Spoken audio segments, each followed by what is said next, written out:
Hello everyone, I am Monika Singh and welcome back to target for IQ। चलिए start करते हैं। अब हमारी जो सीरीज चली हुई है जो मोस्ट इंपॉर्टेंट है आपकी लीगल करंट अफेयर में भी अब हम डिस्कस कर रहे हैं मेन 2024 के लेटेस्ट केस लॉज, जिसमें आपका मेन प्रोविजन से किस चीज़ से डिस्कस किया है, क्या मेन प्रोविजन आया है उससे लेकर, और क्या किसी कोर्ट ने, चाहे हाई कोर्ट है चाहे आपका सुप्रीम कोर्ट है, अभी लेटेस्ट उसके बारे में क्या रूलिंग दिया, हम उसको डिस्कस कर रहे हैं। ठीक है। और जो आपके एग्जाम के लिए मोस्ट इंपॉर्टेंट है, चाहे वो आपका पीटी हो, चाहे मेंस हो, चाहे आपका एक तरीके से इंटरव्यू में भी ये सारे केस रिलेवेंट होने वाले हैं। और इस सीरीज़ को प्लीज़ कंटिन्यू रखना आप लोग, क्योंकि इसमें मैं स्टार्टिंग से पढ़ाती आ रही हूँ जनवरी से और अब तक का। तो इसमें क्या होगा, आपका एक बार में एक वीडियो भी बना दूंगी आप लोगों के लिए, कि पूरा एक शॉर्ट वीडियो बना दूंगी। अभी तो मैं इसको प्रोविजंस के साथ डिस्कस करती हूँ आप लोगों के लिए। ठीक है। अगर आप लोगों को रिक्वायरमेंट होगी तो मैं क्या करूँगी, जितने मैंने टोटल केस पढ़ाए हैं अभी 2024 की, मैं उनको एक साथ बस इतना हेल्प ये बता दूंगी कि इस केस लॉज में 2024 के में ये हेल्ड हुआ था। तो इससे आपका क्या होगा, सारी जितनी भी मेरी वीडियो है उनका एक और जिस्ट आपको मिल जाएगा डिटेल में पढ़ने के लिए। ये मैं वीडियो आप लोगों के लिए रेगुलर लेके आ रही हूँ और आप इसको अच्छे से सपोर्ट भी कर रहे हैं, ऐसे ही करेंगे। ठीक है। मोस्ट इंपॉर्टेंट सीरीज है वास्तव में ये, जो आपके हर तरीके से लिए इंपॉर्टेंट है, हर तरीके से इंपॉर्टेंट है, और जो बहुत ही ज़्यादा आपको और अलग तरीके से क्या कर देती है, आपकी तैयारी को एक नया रुख दे देती है, कि इसमें आप लेटेस्ट केस लॉज को मेंशन करते हैं पढ़ते हुए, और एक आपको कॉन्फिडेंस भी आता है कि हाँ हम कुछ नया पढ़ रहे हैं, लोगों से जो सब पढ़ रहे हैं उनसे थोड़ा हमारा अलग हो रहा है। जब आपका अलग होगा तो आपका एक कॉन्फिडेंस भी आएगा और सिलेक्शन के लिए आपकी और भी ज़्यादा अच्छी तैयारी होगी। ठीक है। तो चलिए स्टार्ट करेंगे आज का सेशन हम यहाँ से, और किसी की कोई भी क्वेरी हो, कोई भी कुछ है, आप मुझे कमेंट बॉक्स में पूछ सकते हैं। ओके। और हमारे ऑफिशियल नंबर पर भी आप कॉल करके किसी भी बैच के बारे में जानकारी ले सकते हैं। ठीक है। चलिए लीगल करंट अफेयर 2024 के बारे में बात करेंगे, जिसमें हम केस लॉज को डिस्कस करेंगे। सबसे पहले बारे में बात करते हैं, हमारा कौन सा है यहाँ पर 2024 में बात आती है, एक बहुत इंपॉर्टेंट प्रोविज़न है हमारा बेल का। क्या है? बेल का प्रोविज़न है। ठीक है। बेल का प्रोविज़न है, उसके बारे में कुछ अभी नई केस लॉज आए हैं, और बेल एक ऐसा टॉपिक है जिस पर बहुत ज़्यादा केस लॉज आते हैं, और बेल हमारा एक ऐसा भी टॉपिक है जो पीटी एंड मेंस दोनों में ही आपके लिए मोस्ट इंपॉर्टेंट है। तो ये आपको जरूर पता होना चाहिए। लेटेस्ट केस लॉ है तो इसी को डिस्कस करेंगे। यहाँ पर क्या बात की गई है, देखिएगा, बेल को लेकर के कुछ डायरेक्शंस दी गई हैं। ठीक है। बेल को लेकर के डायरेक्शंस दी गई हैं कि आपको क्या करना है, कि जो बेल एप्लीकेशन होगी उनको आपको किस प्रकार से डिस्पोजल करना है। तो direction for expeditious disposal of bail application. ठीक है। बेल एप्लीकेशन को डिस्पोजल करने के लिए यहाँ पर आपकी डायरेक्शंस दी गई हैं। क्या क्या दी गई हैं, कौन किन्होंने दी है, हम उसको डिस्कस करने वाले हैं यहाँ पर। ठीक है। और मैं ये भी बता दूं कि इसका प्रोविजन में केस लॉज के साथ साथ में जो अभी लेटेस्ट BNS वगैरह आए हैं उनसे भी रिलेट करके हम पढ़ते हैं, जिससे आपको आगे के लिए भी और क्लियरिटी हो जाए। यहाँ पर बात करेंगे आपका recently the bench of justice Bala Trivedi and Satish Chandra Sharma, इनका नाम आप मेंशन कर सकते हैं। जब आप आंसर राइटिंग करो ना, तो इसमें मेंशन, अगर आप सीधे बोलोगे कोर्ट ने हेल्ड किया, उससे ज़्यादा इफेक्टिव होगा जब आप जस्टिस का नाम लिखेंगे ना, नाम लिख के मेंशन करेंगे कि इन्होंने ये हेल्ड किया, तो आपके आंसर की क्वालिटी और बढ़ जाती है। और हमें मेंस में क्या करना होता है, देखो आंसर मेंस सभी लिखेंगे वहाँ पर, ऐसा नहीं है कि हम कोई गिने गिनाए बच्चे या कोई कम बच्चे नहीं जाते वहाँ पर, पूरा जो एक रेशियो होता है वो जाते हैं, उनमें से हमें फाइट करना होता है। और जो जाते हैं वो एक तरीके से सब एक इसलिए मतलब राइबल होते हैं, मतलब उसके लिए होते हैं कि हाँ वो मेंस में पहुंचे हैं, तो कोई ऐसे नहीं पहुंचे होंगे, उनकी मेहनत है उस वजह से पहुंचे, और उनको इतनी नॉलेज है कि वो मेंस में अच्छा राइटिंग कर सकते हैं। बट आपको उनमें ही फाइट करनी है, तो आपको उनसे थोड़ा और डिफरेंट करना होगा। सब लिखेंगे मोस्टली कि हाँ इस केस में ये हेल्ड हुआ, बट आप उसको लिखेंगे इस जज जिसकी बेंच ने ये बात हेल्ड की, इस केस में हेल्ड की, ये इसका प्रोविजन है, तो आपका आंसर विद इन टाइम और एक तरीके से एक बहुत अच्छा हो जाता है। यही आपका आंसर राइटिंग की स्किल होती है। सब लिखेंगे लेकिन सिलेक्शन बहुत कम लोगों का होगा। उसमें भी क्या होता है, हमें मेन चीज़ें ही आपको क्या बना देती है, औरों से अलग बना देती है। तो यही चीज़ें हमें देखनी है कि आप किस प्रकार से अपने आंसर की राइटिंग करते हैं। ठीक है। और मेंस बहुत इंपॉर्टेंट रोल प्ले करता है सिलेक्शंस को लेकर। बात करेंगे यहाँ पर जस्टिस बाला त्रिवेदी का एंड सतीश चंद्रा शर्मा ने क्या डायरेक्शंस दी है, उन्होंने डायरेक्शंस दी है high court for speedy disposal of bail applications, कि यहाँ पर बोला गया है कि डायरेक्शन दी है हाई कोर्ट्स को कि वो स्पीडी डिस्पोजल करेंगे। स्पीडी मतलब होता है जल्दी निस्तारण करना, किसका, बेल एप्लीकेशन का जल्दी निस्तारण करना। बात है क्लियर। और ये वाली बात जब ये जस्टिस बाला त्रिवेदी और सतीश चंद्रा जी ने बोली है, तो ये किस केस में बोली है ये आपको भी पता होना चाहिए। क्या, राजंती देवी @ राजंती कुमारी वर्सेस यूनियन ऑफ इंडिया। ठीक है। यूनियन ऑफ इंडिया के केस में ये वाली बात आपका हेल्ड हुई है। ओके, आगे देखेंगे नेक्स्ट आपका मोस्ट इंपोर्टेंट हमने बात कर ली ऑर्डर ऑफ मेंटेनेंस को लेकर के। सेकंड केस आपका डिस्कस कर रहा है किसका, ऑर्डर ऑफ मेंटेनेंस। तो मेंटेनेंस का प्रोविजन कहाँ पे है सीआरपीसी में, वो देखना है आप लोगों को 125 में। और 125 अगर हम बात करें अभी लेटेस्ट बीएनएसएस में कहाँ पर है ये प्रोविजन, ये भी आपको पता होना चाहिए। और ये सब मैं अब आपको डिस्कस करने वाली हूँ आगे। ओके, तो देखेंगे हम यहाँ पर order of maintenance. Order of maintenance में रिसेंटली झारखंड हाई कोर्ट, देखिए ये छोटी छोटी मेंशन, आप बोलो वैसे कोई प्रॉब्लम नहीं है, नहीं भी लिखो, लेकिन स्पेशली आप लिख दो ना कि किस कोर्ट ने ये हेल्ड हुआ है, किस कोर्ट ने ये कहा है, तो आपका और भी अच्छा से अट्रैक्टिव आपका आंसर हो जाता है। कहाँ की कोर्ट ने, झारखंड की हाई कोर्ट ने। क्या मैटर, किस मैटर में, Ashok Kumar Singh versus state of Jharkhand and others. ठीक है, इस केस में क्या हेल्ड हुआ है, मेंटेनेंस से रिलेटेड है, मोस्ट इंपॉर्टेंट सेक्शन है 125 और मोस्ट इंपॉर्टेंट इसका केस लॉज भी है। ठीक है, इन्होंने हेल्ड किया है कि that once the marital relationship is disproved there can not be any order maintenance under the provision of 125 of CrPC. देखो मैरिटल रिलेशनशिप ही डिस्प्रूव हो गया, मैरिटल स्टेटस ही उनका प्रूव नहीं हो पाया, तो जब नहीं हो पाया तो वो किस हक से ले सकते हैं मेंटेनेंस, नहीं ना। तो यहाँ पे यही बात होती है कि मैरिटल रिलेशनशिप क्या हो गया है, वो डिस्प्रूव हो गया है। ठीक है, जब रिलेशनशिप ही डिस्प्रूव हो गया तो वो फिर मेंटेनेंस ले सकते हैं क्या, बताइए, नहीं ले सकते ना। तो can not be any order of maintenance under the provision of CrPC 125। CrPC का प्रोविजन कौन सा है, ये आपका 125 है। ठीक है, चलिए नेक्स्ट देखेंगे 125 किसके बारे में डील करता है, तो वो डील करता है, अभी मैंने बताया किसका, मेंटेनेंस। मेंटेनेंस किस किस का मिलता है 125 में, अगर हम बात करते हैं तो वाइफ्स का, चिल्ड्रंस का एंड पेरेंट्स का। ओके, और अगर हम बात करें नेक्स्ट यहाँ पर इसके बारे में कि सेम प्रोविजन कहाँ पर है बीएनएसएस में, तो वो है हमारा सेक्शन 144 144 में ये बीएनएसएस में प्रोविजन दिया गया है। ठीक है, बस इतना देखेंगे, इससे आगे का अब नेक्स्ट केस लो पढ़ेंगे। ठीक है, 2 केस पढ़ाएं, दोनों की मेन बात अगर आपको क्लियर हो गई है तो हम देखेंगे नेक्स्ट वाले इसमें 3 में childrens from void and voidable marriage. ये बहुत इंपॉर्टेंट टॉपिक है हमारा। देखो अगर हम बात करते हैं कि जो चिल्ड्रंस है अगर वो कहाँ से हो रहा है, वॉइड या वॉइडेबल मैरिज के थ्रू हो रहा है। ठीक है, शादी कैसी है, वो या तो वॉइड है या वॉइडेबल है। अगर शादी वॉइड या वॉइडेबल है तो जो बच्चे हो रहे हैं उन शादी की वजह से, तो एक बार बताइए उनका स्टेटस क्या होगा। ठीक है, उनका स्टेटस कैसा माना जाएगा, इसके बारे में हम यहाँ पर डिस्कस करने वाले हैं। एक वैलिड मैरिज से कोई मतलब एक बच्चे का स्टेटस क्या होता है, वो वैलिड माना जाता है कि हाँ उसके सभी राइट्स हैं यहाँ पर। लेकिन अगर कोई वॉइड या वॉइडेबल मैरिज से भी कोई बच्चा है तो उसका क्या होगा, उसके बारे में हम यहाँ पे बात करने वाले हैं।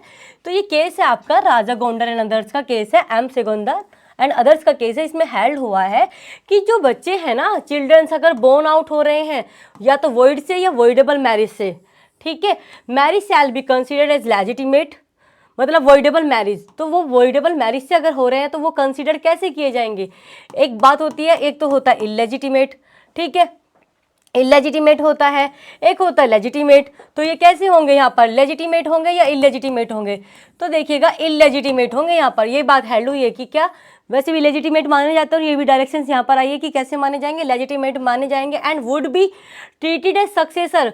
देखो लेजिटिमेट और इलेजिटिमेट में क्यों हम इतना वो कर रहे हैं कि क्या माने जाएंगे, क्योंकि उससे सारे राइट्स मिलते हैं। अगर लेजिटिमेट है तो सारे राइट्स मिलेंगे, नहीं है तो नहीं मिलते हैं। तो यहाँ पर बोला लेजिटिमेट ही माने जाएंगे और सारे राइट्स भी मिलेंगे प्रॉपर्टी में। ठीक है, successor in the property of common ancestors, जो कॉमन एंसेस्टर्स की प्रॉपर्टी होगी उसमें उसको सेम राइट्स यहाँ पर दिए जाएंगे और एक तरीके से उसको लेजिटिमेट माना जाएगा। उसका स्टेटस कैसा होगा, उसका स्टेटस लेजिटिमेट बच्चे की तरह ही माना जाएगा। बात क्लियर, चाहे वो वॉइड से हुए चाहे वो वॉइडेबल मैरिज से हुए। ठीक है, यहाँ पे देख लिया हमने नेक्स्ट केस के बारे में, इसके बाद बात करेंगे। नेक्स्ट से पहले बात करते हैं इसके लीगल प्रोविजंस की।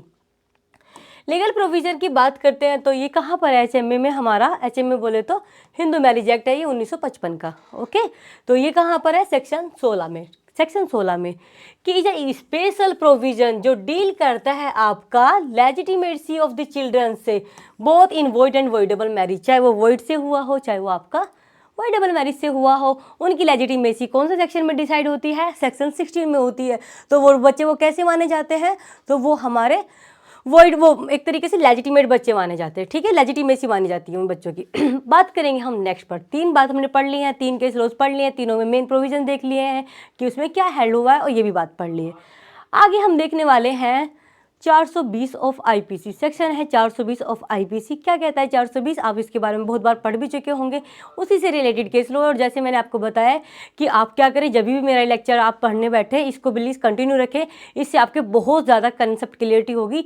और क्या करना, जब आप इसको देख रहे हो ना, अपने बेरेक्स साथ में लेके बैठे, या बेरेक्स नहीं लेकर एक कॉपी में लिख लें और उसके बाद बेरेक्स में जरूर मेंशन कर ले, क्योंकि उससे आपका रेगुलर वो रिवीजन में आता रहेगा। ठीक है, 420 पे भी आप ये केस लिख सकते हो सीधा कि सुप्रीम कोर्ट में एक बात आई थी। यहाँ पर कौन सा मैटर है ये आपका, Mariyan Faisuddin and others versus state by किसके द्वारा, अडुगोडी पुलिस स्टेशन है एंड अदर्स के द्वारा। ठीक है, यहाँ पर ये बात आई थी। क्या बात हेल्ड हुई थी 420 को लेकर के, देखेंगे क्या बात हेल्ड की गई है, देखिएगा। Held that in order to attract the provision of 420 of IPC, the prosecution has to not only prove, not only का मतलब होता है, एक होता है हम फ्रेज पढ़ते हैं not only but also, not only मतलब केवल ये नहीं बल्कि ये भी, क्या अभी बताती हूँ। ठीक है, in order to attract the provision of 420 of IPC, the prosecution has to not only prove that the accused has cheated someone, but also, आगे नहीं बट ऑल्सो, ठीक है, but also that by doing so he has dishonestly inducing the person who is cheated to deliver property. ये बात करता है आपका case, ये कहता है कि अगर आप 420 का अगर चार्ज लगा रहे हो उस पर, तो क्या चीज़ें करनी होगी, प्रोसिक्यूशंस को सिर्फ केवल यही प्रूफ नहीं करना है, केवल यही प्रूफ नहीं करना है कि उसने चीट किया है, किसी ने उसको चीट किया है, सिर्फ इतना ही प्रूफ नहीं करना है। और क्या करना है, तो और ये करना है कि दैट बाय डूइंग सो, ऐसा उसके चीट करने से या उसको इंड्यूस करने से, doing so he has dishonestly induce the person who is cheated to deliver the property. ठीक है, इंड्यूसमेंट में अगर उसने क्या कर दिया, व्यक्ति ने एक तरीके से प्रॉपर्टी को डिलीवर कर दिया, he has dishonestly induce the person who is cheated to deliver the property, उसने उसको इंड्यूस भी कर दिया है। सिर्फ एक तरीके से क्या नहीं किया है वहाँ पर, उसको चीट नहीं की, हाँ इसने चीट किया, ये नहीं प्रूफ करना, ये भी करना कि उसकी चीट की वजह से उसने आगे फर्दरेंस में भी कुछ काम किया है, उसने डिलीवर किए प्रॉपर्टी उसके इंड्यूसमेंट के थ्रू ही। तो ये सब आपको क्या करना होगा, वहाँ पर प्रूफ करना होगा। बातें क्लियर, आगे देखेंगे नेक्स्ट। 420 हम पढ़ रहे हैं, 420 किसके बारे में बात करता है, 420 को मैं आपको बताने वाली हूँ। ठीक है, 420 cheating and dishonestly inducing delivery of property. ठीक है, 420 में तो यहाँ पर हमारा अब आईपीसी में है, लेकिन अगर हम बात करते हैं बीएनएस की तो ये कहाँ पर आता है, तो हमारा ये आ जाता है 318 ऑफ बीएनएस में। ठीक है, ये प्रोविजन सेम हमारा कहाँ पर आ गया, 318 में। ओके, तो यहाँ पे बात आई है कि जो cheating and dishonestly inducing delivery of property, यहाँ पे चीट किया जा रहा है, देखो एंड वर्ड है यहाँ पर, और नहीं है कि सिर्फ चीटिंग या डिसऑनेस्टली इंड्यूस कराना प्रॉपर्टी को, एंड होता और होता तो या तो चीटिंग वाली बात आ जाती या फिर इंड्यूसमेंट हो जाता। यहाँ पर चीट करके, चीट भी कर रहा है और डिसऑनेस्टली वो दूसरे को इंड्यूस कर रहा है कि वो अपनी प्रॉपर्टी को क्या कर दे, डिलीवर्ड कर दे। ओके, डिलीवर्ड कर दे, ये वाली बात आती है। तो यहाँ पर बात की गई सेम प्रोविजंस आपका 318 में है। ठीक है, बीएनएस के, क्लियर। अब हम 3 कंपोनेंट्स पढ़ते हैं इस ऑफेंस को लेकर के। जब आप 420 पढ़ रहे हैं तो देखो आपको 420 के बारे में भी तो पता होना चाहिए ना, कोई भी प्रोविजन। मैंने क्या बोला था लास्ट वीडियो में भी कि अगर आप कोई केस लॉस पढ़ रहे हैं तो उसके रिलेवेंट प्रोविजंस को जरूर पढ़ेंगे। क्यों पढ़ेंगे, क्योंकि जब तक आप उसको उस प्रोविजंस के साथ में नहीं पढ़ेंगे तो आपके प्रोविजंस में क्लियर होना इतना आसान नहीं होगा, आप उसको फिर से भूल जाएंगे। लेकिन आपको बार बार पढ़ने के लिए उससे उसके प्रोविजंस को जरूर मैं रिलेवेंट करना होगा, उसके साथ पढ़ना होगा, फिर आपको वो हमेशा याद रहेंगी चीज़ें। ठीक है, तो बात करेंगे 420 का मेन कंपोनेंट होता है डिसेप्शन होता है एक किसी को धोखा देना। ठीक है, एक तरीके से उसको धोखे वाली बात, किसी को हम क्या कर रहे हैं, धोखा दे रहे हैं। डिसेप्शन ऑफ एनी पर्सन, किसी पर्सन को डिसेप्शन दिया जा रहा है। या एक और बात आ जाती है, या तो फ्रॉडुलेंटली या डिसऑनेस्टली, किसी को क्या किया जा रहा है, दोनों में फ्रॉडुलेंटली डिसऑनेस्टली इंड्यूस कर रहे हैं हम that the person to deliver any property to any person, किस चीज़ के लिए, कि वो उस जो धोखा हुआ एक तरीके से जो उसको इंड्यूसमेंट किया गया है उसमें आ करके वो प्रॉपर्टी किसी को डिलीवर अपनी कर दे। ये वाली बात आती है यहाँ पर। मैंसिरिया और dishonest intention of the accused at the time of the making the inducement. लेकिन जब ऐसा वो इंड्यूसमेंट कर रहा है तो तब क्या होना चाहिए, उसका मैंसिरिया या तो उसकी इविल इंटेंशन होगी। ठीक है। मेंसरिया एक इसेंशियल एलिमेंट होता है for the commission of offence, ठीक है। मेंसरिया होगा या डिसऑनेस्ट इंटेंशन होगी, उसकी डिसऑनेस्ट इंटेंशन होगी, ठीक है। एक ही बात होती है किस चीज़ के लिए, कि वो ऐसा काम कर दे और उससे हम उसका कोई फ़ायदा उठा लें, इंड्यूसमेंट करने के लिए।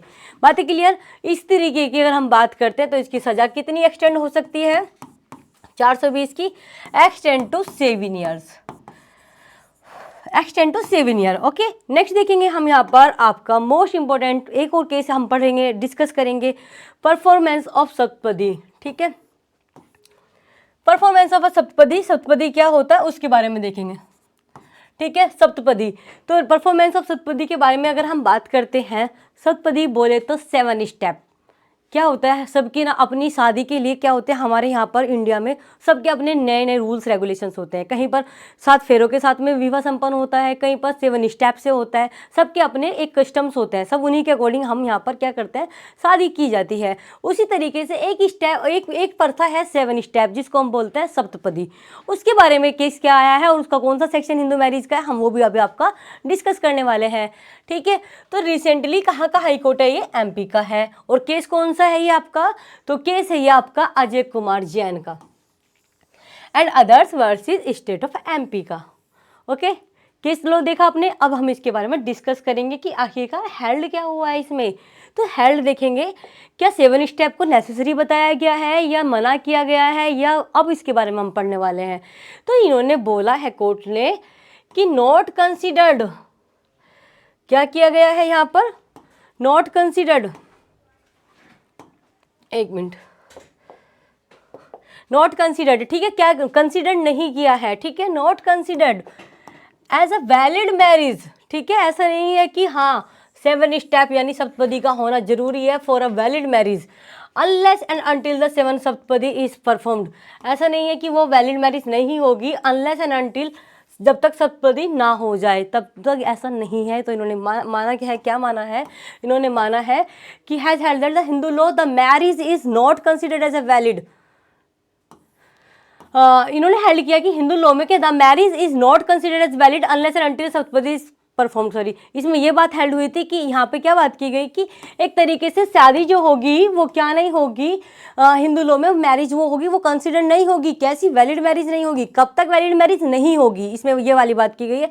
तो वो तब तक मैरिज नहीं होगी जब तक कि 7 स्टेप वहाँ पर ना ले लिए जाए, सप्तपदी की प्रक्रिया जो सेरेमनी है वो पूरी ना कर दी जाए। तो ये not consider as a valid marriage unless and until the saptapadi is performed, जब तक कि आपका 7 स्टेप परफॉर्म ना कर दी जाए। तो इसका मतलब ये कहा गया है कि अगर कहीं पर 7 स्टेप सेरेमनीज है तो वहाँ पर उसको क्या करना पड़ेगा, परफॉर्म करना पड़ेगा। और जब तक कि आप 7 स्टेप यानी कि सप्तपदी परफॉर्म नहीं करते, क्योंकि राइट्स है आपका वहाँ पर, एक तरीके से सेरेमनीज है, आप उसको परफॉर्म नहीं कर रहे, तो तब तक कि आपकी शादी को कंसिडर वैलिड नहीं किया जाएगा। ये इस केस में हेल्ड हुआ था, ठीक है। अब बात करेंगे सप्तपदी होता क्या है, जो मैंने अभी आपको बताया भी था।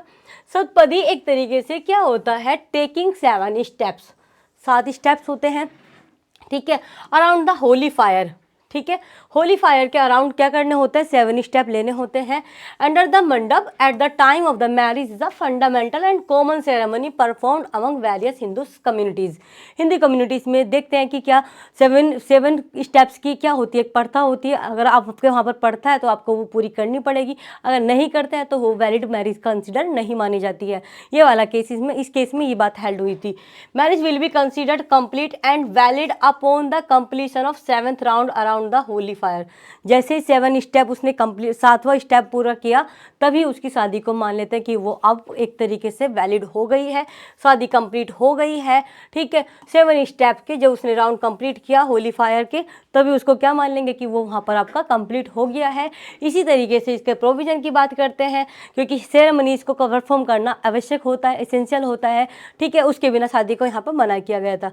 सेक्शन 7 HMA का कहता है इसके बारे में, किसके बारे में, कि सेरेमनीज, अगर सेरेमनीज हैं तो आपको वो फॉलो करनी पड़ेंगी। सेक्शन 7 में भी बात बोली गई है, ठीक है। अगर एक तरीके से नहीं करते तो वो वहाँ पर कंसीडर नहीं माना जाएगा। तो ये बात यही हुई थी कि हाँ, अगर आप 7 स्टेप वहाँ पर है हिंदू मैरिज में तो आपको वो परफॉर्म करना होगा, अगर आप नहीं परफॉर्म करते तो तब तक वैलिड शादी नहीं मानी जाएगी। ये इस बात के इसमें हेल्ड हुआ था। ठीक है, तो आज का आपका मेन लेक्चर जो हमारा लीगल करंट अफेयर का है वो कंप्लीट होता है। ठीक है, अगर आपको ये अच्छा लग रहा है या इस तरीके की कोई भी कोई क्वेरी या कोई क्वेश्चन है आप पूछ सकते हैं। ठीक है, थैंक यू सो मच।